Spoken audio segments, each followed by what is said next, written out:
Olá, bem-vindos a mais um programa Arte da Guerra com o embaixador Francisco Seixas da Costa, desta vez com uma alteração pequena que tem a ver com o facto de haver vários assuntos que o embaixador quer, a que o embaixador se quer referir e, portanto, vamos fazer na primeira parte a análise das duas guerras no ativo. Começamos pela da Palestina, onde o embaixador parece que há um plano de paz que agora o Hamas terá que aceitar, sem que se percebam muito bem como é que Israel, que diz que o aceita, o conseguirá aceitar, porque ultrapassa linhas vermelhas que ele próprio, Israel, colocou.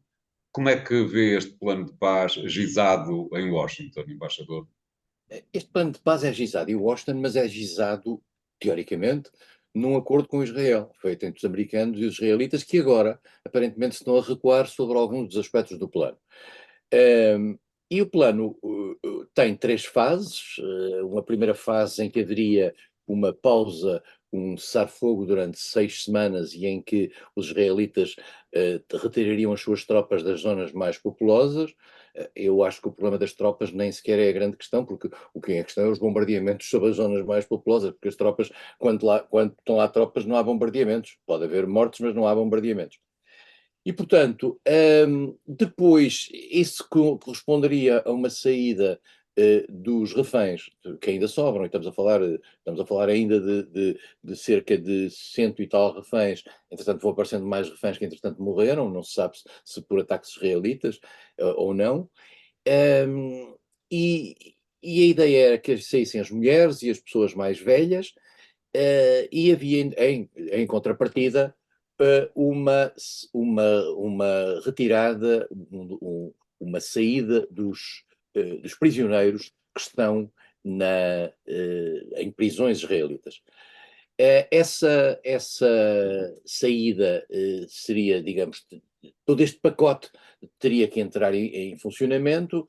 Isso significaria, de uma certa maneira, que o Hamas, que está neste momento acossado nas zonas de Gaza, era mais ou menos poupado, de uma certa maneira, porque ao não haver o prosseguimento da ação militar de desmantelamento do Hamas, o Hamas estaria, digamos, a salvar-se nesta primeira fase. A segunda fase seria uma fase em que haveria sairiam os restantes reféns, nomeadamente os soldados. Os soldados é muito importante para o Hamas porque tem os soldados como uma espécie de última moeda de troca.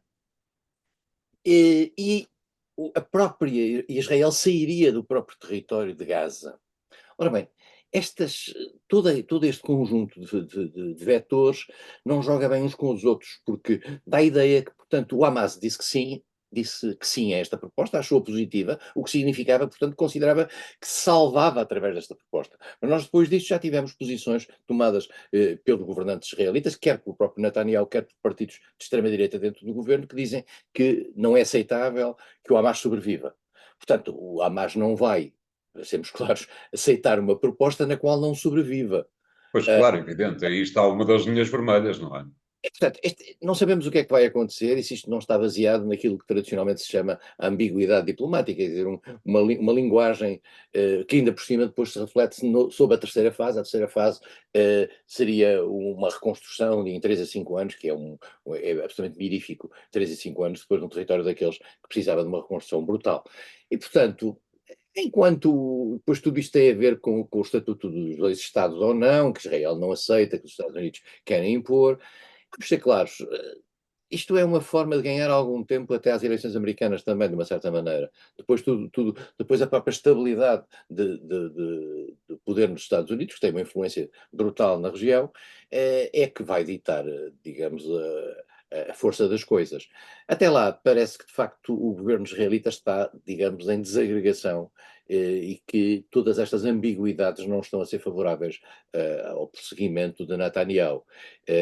Mas aquele movimento das ruas, eu volto a dizer pela 10ª vez, aquele movimento das ruas que nós vemos em Israel e que é contra Netanyahu, não é contra a ação na Gaza, é contra a ineficácia da ação de Gaza e pela incapacidade que Netanyahu teve até hoje de devolver os reféns.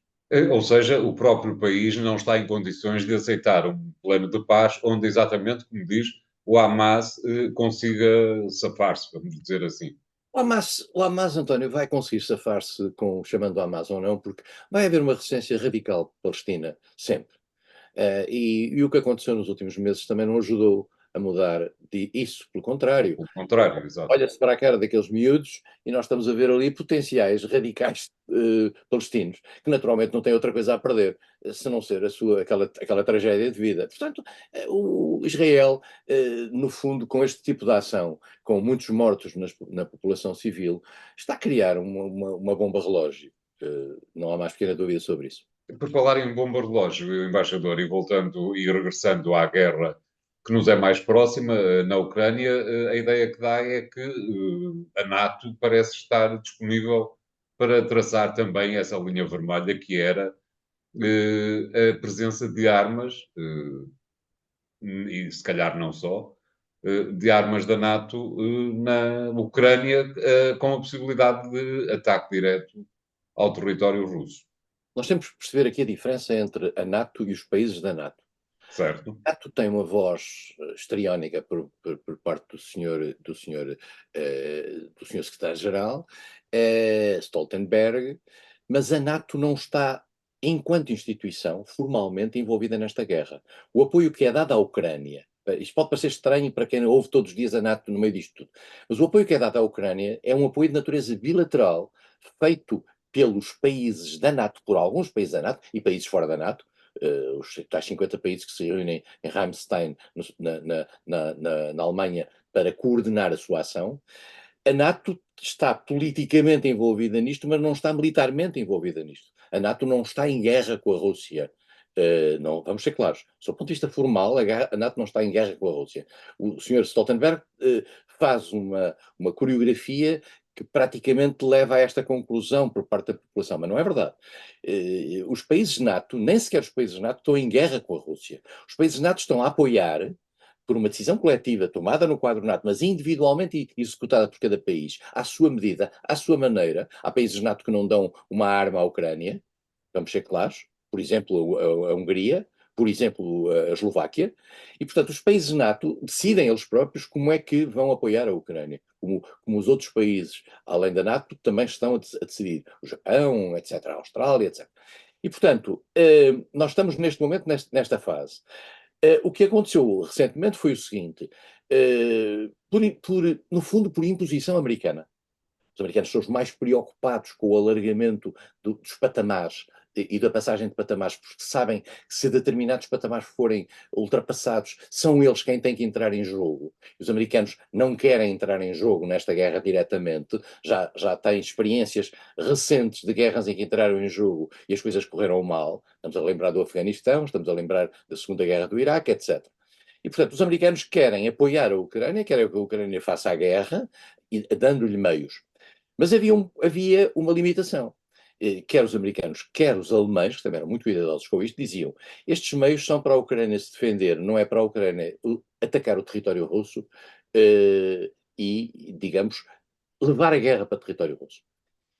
Esta conversa é, digamos, muito discutível, até sob o ponto de vista da racionalidade e da justiça. Se a Ucrânia está a ser invadida e está a ser atacada por tropas russas, é natural que na sua resposta entre por território russo, de onde partem os ataques. Bom, mas isto não era visto assim.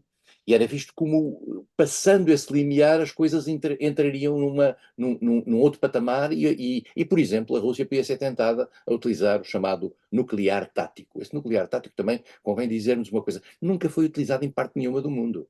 Estamos a falar de uma zona cinzenta, de uma zona nova.